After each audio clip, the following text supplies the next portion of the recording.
Caleb Williams, Jayden Daniels, Drake May, Bo Nix, J.J. McCarthy. I mean, this quarterback class, I think we're underselling it.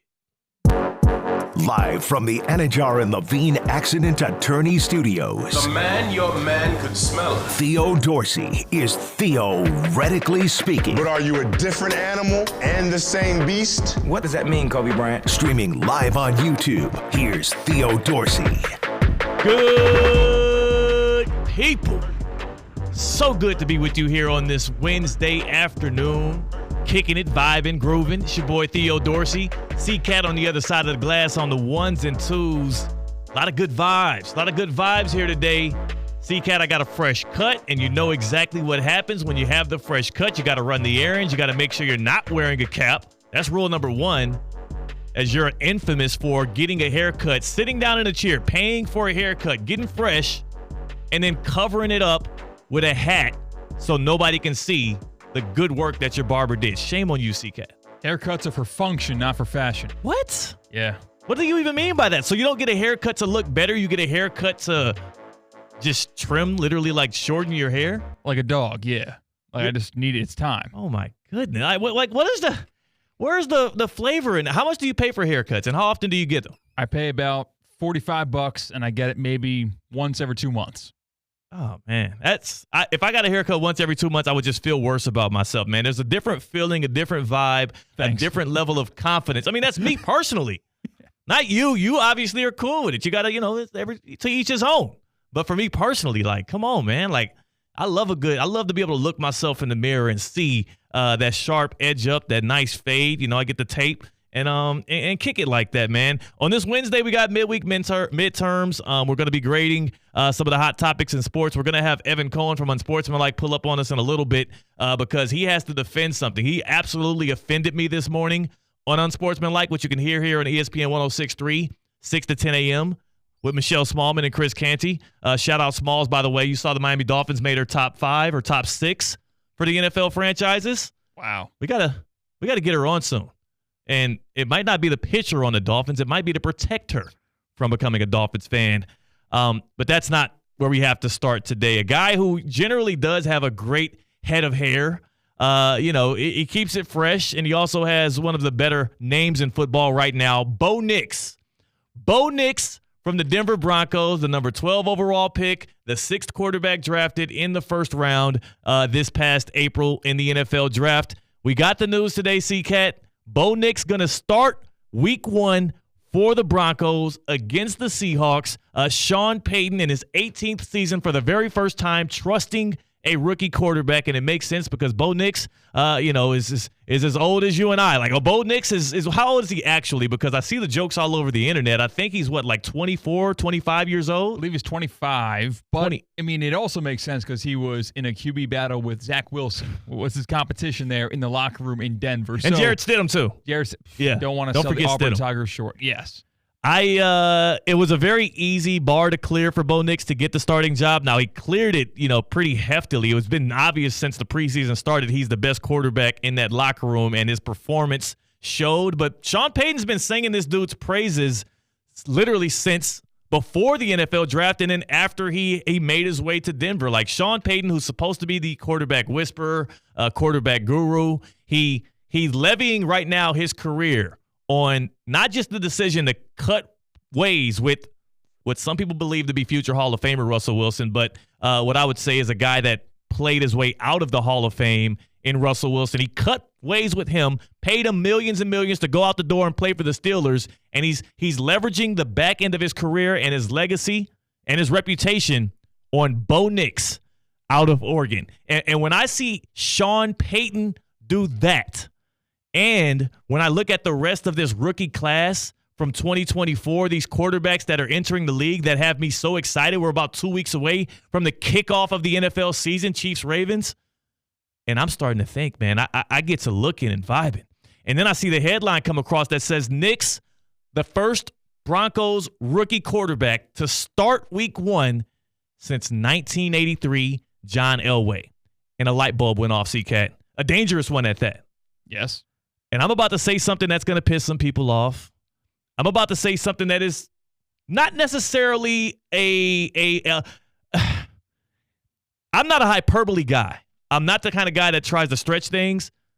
This 2024 draft class with quarterbacks is destined to be, dare I say, will be the greatest quarterback draft class we have seen in the history of the NFL. You're going to be telling your kids about this class, about Caleb Williams with the Chicago Bears, who literally is walking into the best situation we've ever seen a guy have. A city that is huge, a market that is beautifully made for a presence as big as he is. Weapons all around. A head coach with a new hairdo in Matt Eberflus, and an offensive coordinator in Shane Waldron. That was a 7-win team for the Bears last year, and now you're bringing in a Heisman-winning quarterback and a generational talent in Caleb Williams. That dude going to be sporting a gold jacket.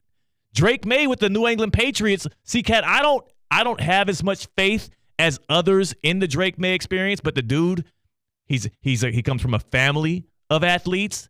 Drake May also, on top of that, is being entrusted with the carrying the throne now for a New England Patriots franchise that has been run so well since I've been conscious of the NFL. And on top of that, I mean, here's Harry Douglas from Freddie and Harry earlier this week in just specifying why he thinks a guy like Drake May, who doesn't have as many collegiate starts as Bo Nix, doesn't have the same accolades and awards as Caleb Williams and Jayden Daniels, who are 2 Heisman Trophy winners, but he does have pedigree, and he's got a lot of raw talent sitting behind Jacoby Brissett. It could spawn a guy that can contend for, dare he says, again, Freddie and Harry Douglas here, former NFL wide receiver, saying Drake May could be maybe top in the class. We're talking about a guy who didn't play high school football his senior year because of COVID. And then his freshman year at North Carolina, he had to sit because he was sitting behind Sam Howell. So you're talking about a guy who really only has 2 real years of football, but I think has tremendous upside, who could potentially be the best quarterback in this draft class when it's all said and done. So you look at the 2024 class, and I don't believe that because I do think Caleb Williams is a can't-fail prospect who is going to come out the gates firing, is going to be in the MVP voting by the end of the year. The Bears are going to win 12 games and be a playoff team. But you look at Caleb Williams to the Bears, Jayden Daniels with the Washington Commanders, Drake May with the Pats, Michael Penix Jr., number 8 to the Atlanta Falcons. Michael Penix Jr., who, by the way, is so damn good. He was such a tantalizing prospect that the Falcons, who just got done paying Kirk Cousins $100 million to pull up on a limp Achilles, drafted him number 8 overall to sit a couple years. Like, he's that good. They believe in him that much. And look at all the talent around him when he's going to finally take over that job. Michael Penix, who brought Washington to a national championship game. That dude is going to be a prolific starter in this league. I'm looking like CCAT. We have 3 or 4 guys that can be potential Hall of Famers, 3 or 4 guys that can be guys that I actually see lifting a Lombardi trophy at the end of the year at some point in their career. And there's other classes that have happened before this. There's 83, there's 04, there's 2020 that's burgeoning right now. But the 2024 class, with the way that the NFL is set up today, this is going to be the best class. And I think you need to start taking note right now. I always give y'all the inside scoop here on Theoretically Speaking. I say it first and y'all say it later. I set the tone, and then other folks on ESPN Radio are going to say it 2-3 weeks from now, and then y'all are going to start to finally vibe with this. Mark the day. Wednesday's August 21st. I'm telling you right now, they're going to start making waves about this thing, especially if Sean Payton can make Bo Nix look like a certified starter in this league. This 2024 NFL draft class, when it comes to the quarterbacks, 6 of them taken in the first round, maybe even a couple of those guys later, Spencer Rattler with the Saints.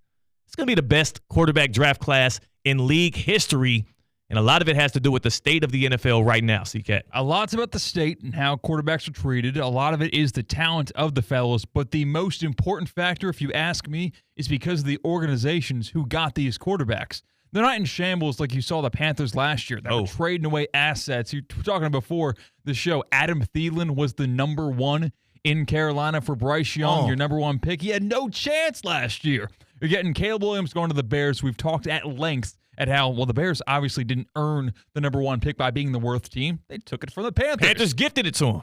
Jayden Daniels with Washington might be one of the worst setups between him and New England, but his talent is unbelievable. Drake May not going to be weathering that storm in year one, or at least in the first half of the season, with Jacoby Brissett, local product, going to be taking those hits early. They're going to give him plenty of time to blossom. J.J. McCarthy got Justin Jefferson paid this year. He gets to wait a year, too. Exactly. He gets to weather the storm as well. Michael Penix, that team's built to win right now, and Bo Nix, he's getting the buy-in already. Yeah, the Falcons are built to win now and for the future. All of those weapons, Drake London, Kyle Pitts, Bijan Robinson, Tyler Algier, those guys are young.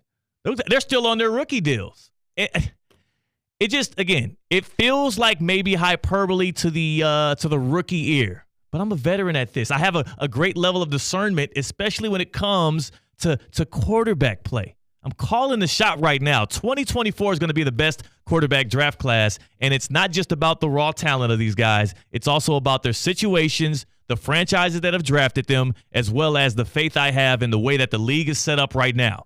Their numbers are going to be through the roof. They're going to have to get through Patrick Mahomes. That's going to be a problem, right? But other draft classes have also dealt with those kind of things. And when you look at that 83 class, which is heralded as the number one of all time, I'm not here to disparage the past. I'm not here to throw shade on the greats and the legends of the game. This is a pro Dan Marino show, theoretically speaking. 2 Super Bowl championships between all of them.